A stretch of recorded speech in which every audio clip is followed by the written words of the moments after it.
Hi, welcome back for the third session on the module 5, that is instance based learning, reinforcement learning and evaluating hypothesis.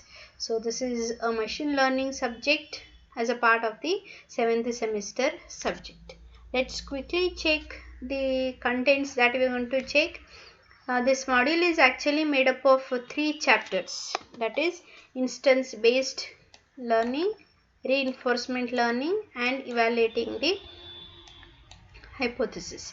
So in the first two sessions we have covered instance based learning methods, and now in this chapter, this session, we are going to check some of the reinforcement learnings.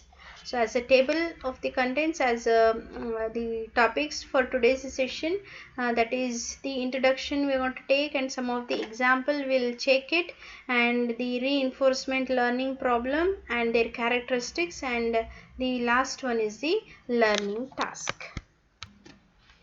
Reinforcement learning, it actually addresses the question of how an autonomous agent that senses and acts in its environment can learn to choose optimal actions to achieve its goals. So this is actually a generic problem that covers the tasks such as learning to control a mobile robot, learning to optimize operations in factories, and learning to play the board games.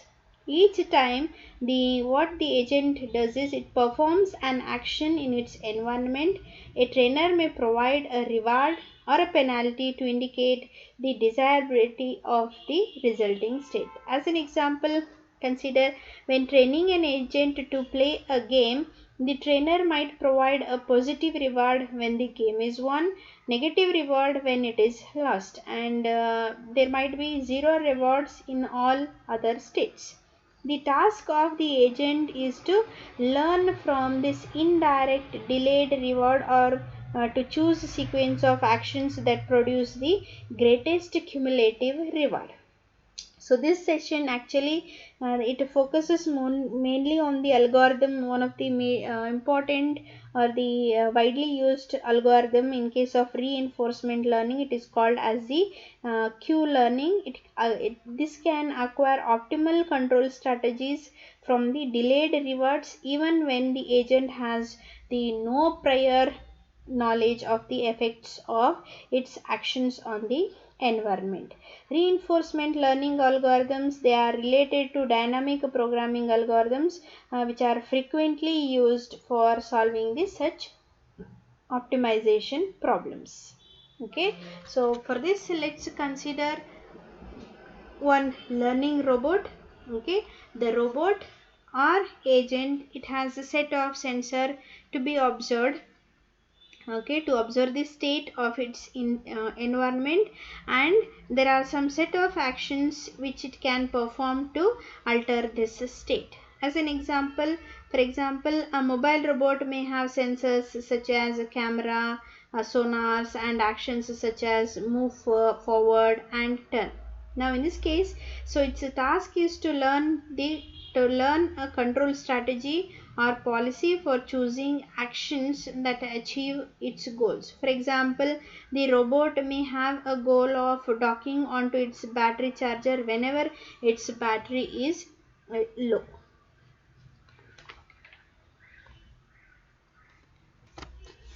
In this case, we are actually concerned with the how the agents can learn successful control policies by experimenting in their environment. Okay, and so we are actually interested in finding how the agents actually learn. So in this case, what we do is we assume that the goals of the agent can be defined by a reward function. Okay, that the function actually assigns a numerical value and immediate payoff to each of the distinct action the agent may take from each distinct state. Okay, as an example, consider the goal of docking to the battery charger can be captured by assigning the positive reward. For example, the plus 100 to state the action transitions that immediately result in a connection to the charger, and the reward of 0 to every other state action transitions. So the reward function, this reward function may be built into the robot, or it is known only to the external teacher who provides the reward value for each action performed by the robot. Now in this case, the task of the robot is actually to perform sequence of actions, observe their consequences, and learn a control policy. So the control policy here, what we desire is that from any initial state, it chooses actions that maximize the reward accumulated over time by the agent. Okay, so this is actually is being shown.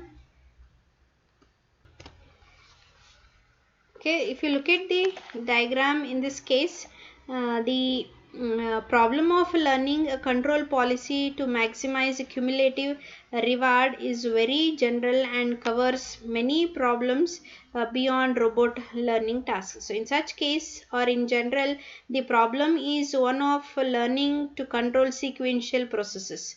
So this actually includes, for example, manufacturing optimization problems, in which a sequence of manufacturing actions must be chosen, and the reward is to be maximized is the value of the goods produced minus the cost involved.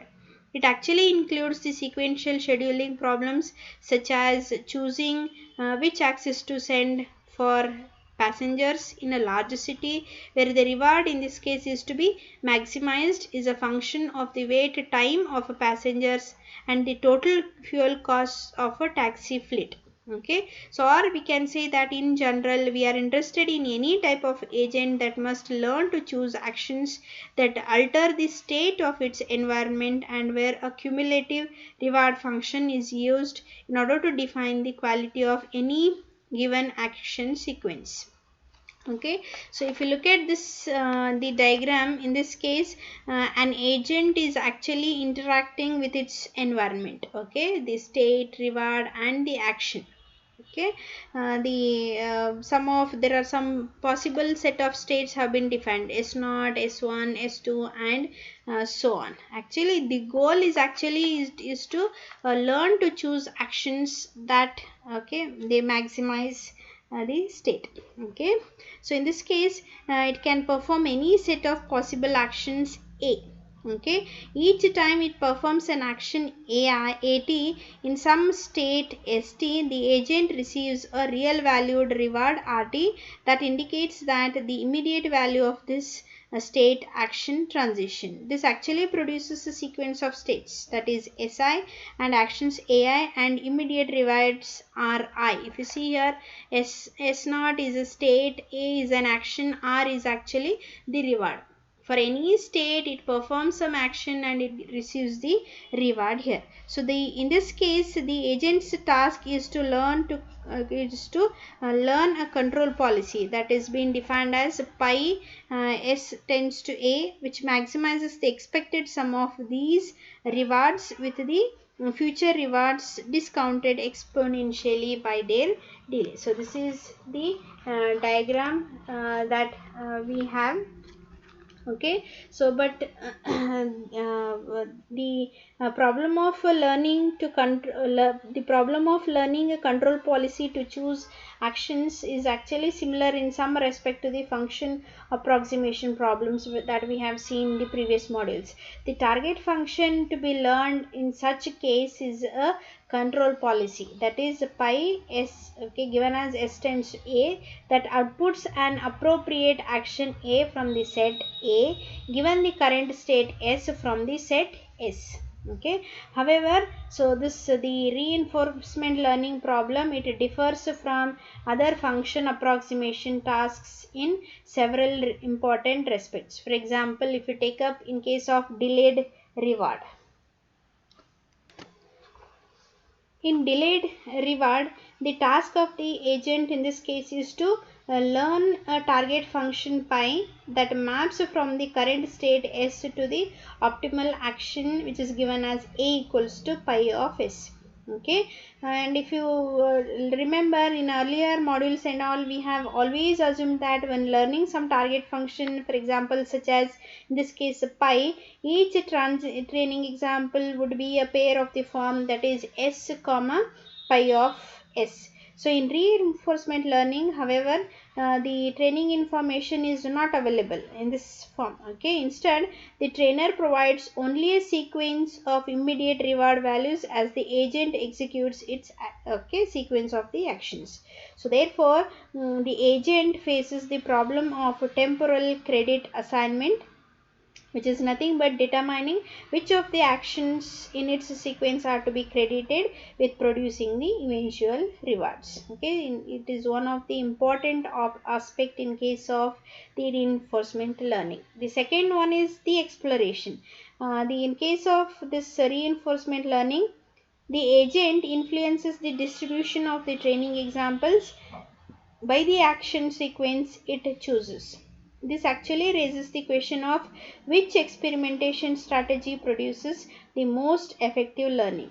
The learner faces a trade-off in choosing whether to favor exploration of unknown states and the actions, that is to gather the new information, or exploitation of the states and actions that it has already learned will yield a high reward. Okay, in this case it is to maximize its cumulative rewards. This is one aspect.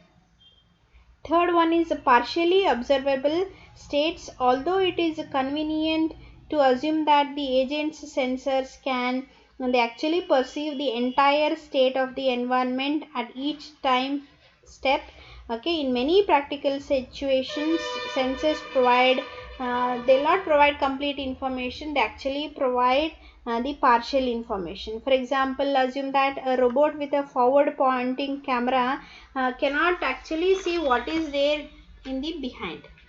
Okay, behind it. In such cases, it may be necessary for the agent to consider its previous observations together with its current sensor data when choosing the actions, and the best policy may be one that chooses actions specifically to improve the observability of the environment.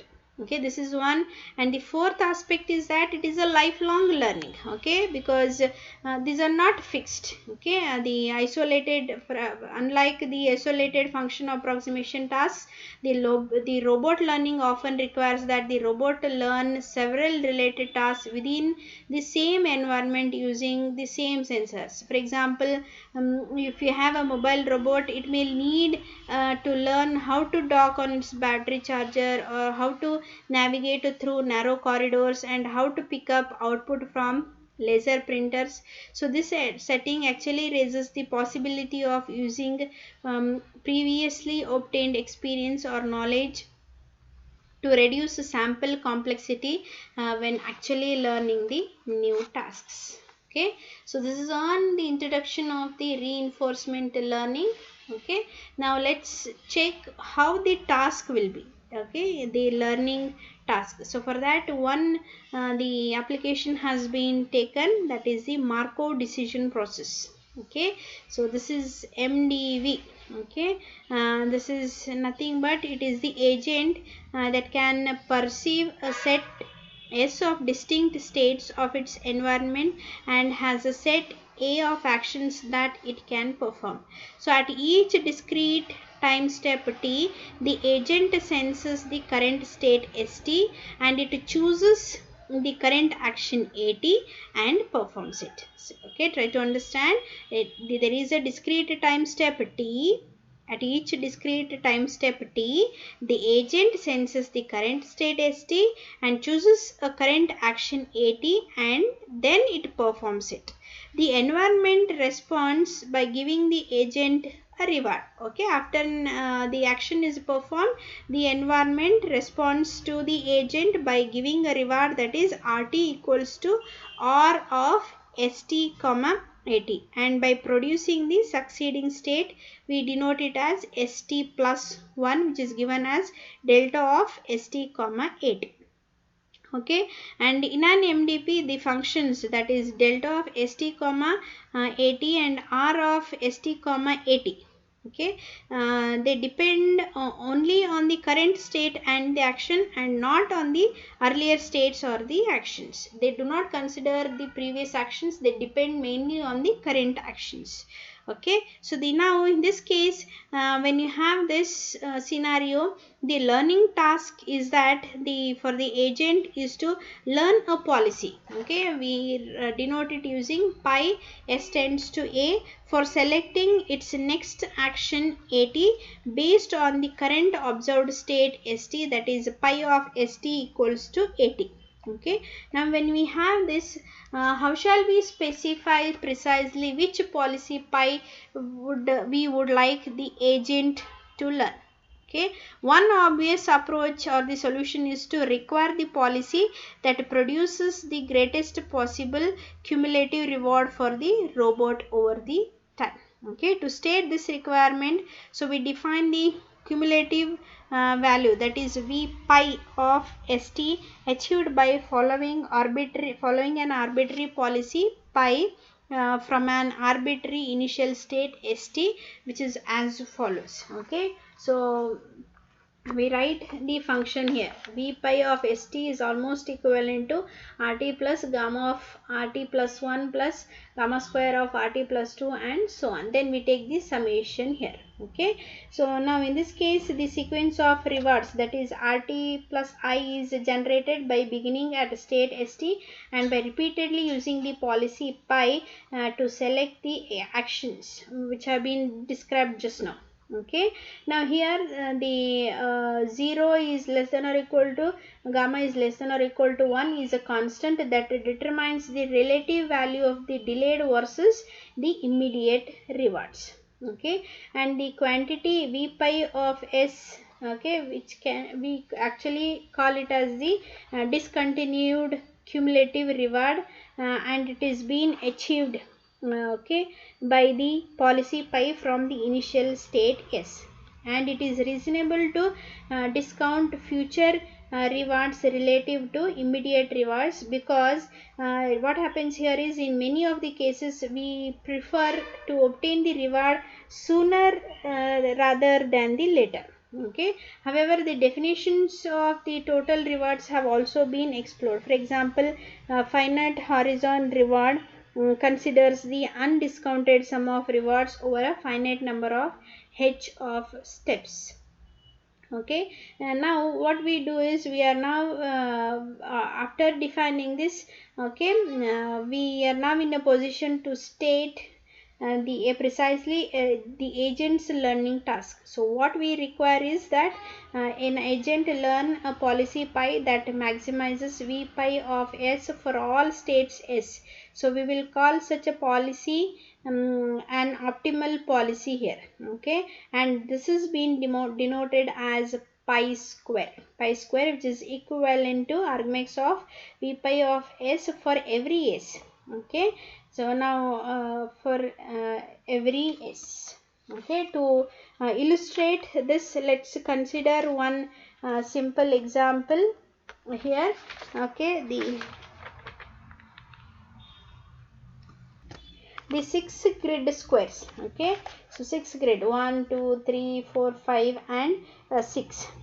Okay, in this diagram they represent there are actually 6 possible states, or we can say that the locations for the agents, and each arrow, okay, each arrow in a diagram represents a possible action that the agent can take to move from one state to the another. And the number, if you look at this, and the number associated with each arrow indicates the immediate reward, that is r of s comma a, that the agent receives if it executes the corresponding state action transition. If you note the immediate reward in this particular environment is defined to be 0 for convenient for all state action transitions except for those leading into the state labeled G. Okay, it is convenient to think of the state G as the goal state. This is actually goal state. So because the only way the agent can receive reward in this case is by entering this state. So the agent should enter into the state G here. Okay, this is a goal state. Now in this particular the environment, the only action the available to the agent once it enters the state G is to remain in that state. Okay, now in this case we call G as an absorbing state. Once the state's actions and immediate rewards are defined, and once we choose a value for discount factor, okay, that is gamma, we can determine the optimal policy pi square and its value function V star of S. Okay, now in this case actually it is the value here is 0.9. Okay, and if you look at this, the diagram at the bottom of the figure, okay, it shows one optimal policy for this setting. Like any policy, this policy specifies exactly one action that agent will select, uh, in any given state, and not surprisingly the optimal policy directs the agent along the shortest path towards the state J. Okay, so in order to understand this figure, okay, for example, consider the bottom right.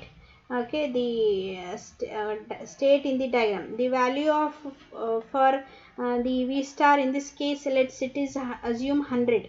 Okay, so because the optimal policy in this state selects the move up. Okay, so now if you see, this is the we have, okay, this state, it says you have to move up. Okay, action that receives the immediate reward 100. If it moves, okay, it receives 100, and thereafter the agent receives 100. Now in this, the value of V star for this state is 100 because it moves up, action that receives immediate reward 100, and thereafter the agent will remain in the absorbing state and receives no further rewards. That is why the reward in this case it is 0. Okay, it remains in this case and no reward. Similarly, the value of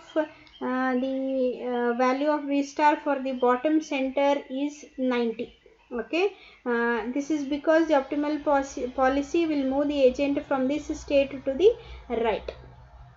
Okay, now generating an immediate reward of 0, then upward, okay, generating an immediate reward of 100. So thus the discontinued future reward from the bottom center state is actually, we write it as 0 plus. Okay, so we write it as 0 plus the value, okay, 100, okay, plus square, okay, 0 plus and so on, which gives us equal to 90.